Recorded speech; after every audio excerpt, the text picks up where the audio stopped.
Based on evidence that overconsumption of sugar is linked with cases of obesity, overweight, and dental caries, the World Health Organization has recommended adults and children to reduce their daily intake of sugar to less than 10% of the total energy intake. That is about 25 grams of sugar or 6 teaspoons of sugar per day. In my last video, I spoke about a very popular white food, which is white refined flour.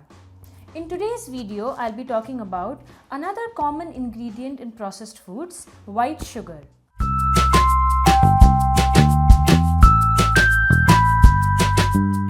These days, sugar can be found on labels under many different names, like rice syrup, barley malt, high fructose corn syrup, or dextrose.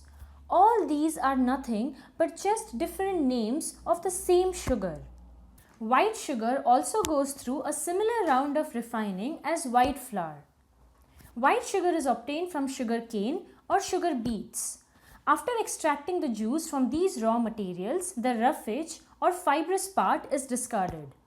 The juice is then thickened and crystallized, and at this point it is known as raw sugar. Raw sugar is darker in color as it contains molasses. The raw sugar is further refined to get the white crystals of sugar, which eventually makes its way to your kitchens. The process of sugar refining includes two steps. Number 1, removal of molasses. This step lightens the color of the sugar. Over the years, molasses has been reported to have a number of health beneficial properties. It has a plethora of vitamins and minerals, including iron, manganese, and selenium. In fact, these days, molasses is sold separately as a dietary supplement in the market. The second step of sugar refining is decoloring. After removal of molasses, the sugar crystals are treated with another round of decolorization to further lighten their color. What remains is pure white crystals of sugar. Over the last 50 years or so, the consumption of sugar and the percentage of obesity in the world has increased hand in hand. There are enough evidences to believe that the intake of sugar and processed foods containing them are directly linked to obesity, chronic diseases like type 2 diabetes, or even heart diseases. The problem with sugar or processed foods is that they lack the presence of any fiber. As a result, they are absorbed very quickly by the body and instantly raise the blood sugar and the blood insulin levels. Although sugary foods provide you with calories, they do not give you a feeling of satiety or fullness. It does not register to the brain that you have eaten anything at all, and as a result, the hunger is back in no time.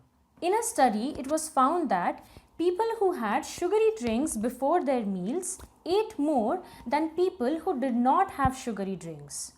This showed that consumption of processed foods containing sugar might increase your intake of regular meals. Not just fiber, sugar does not have any nutrients whatsoever. This is the reason sugar is also known as a source of empty calories. A common belief is that brown sugar is better than white sugar. However, this is only a misconception. Brown sugar is made by adding a small percentage of molasses back into white sugar. Therefore, although brown sugar contains slightly higher nutrients than white sugar, the percentage is really small to give you any real health benefits. Of all the white foods, it is most difficult to give up sugar, as sugar is present in almost everything, from those cookies to flavored yogurts to the soda cans. While completely refraining from these food products might not seem possible, moderation is the key with sugar as well. Be vigilant of how often you consume these food products and try to make careful choices on a daily basis. Thank you so much for watching this video. If you found the video useful, do not feel shy to share it with your friends and family. If you haven't checked it out already, do watch the first part of this video where I talk about white refined flour. Also, do give my video a thumbs up and do not forget to subscribe to my channel.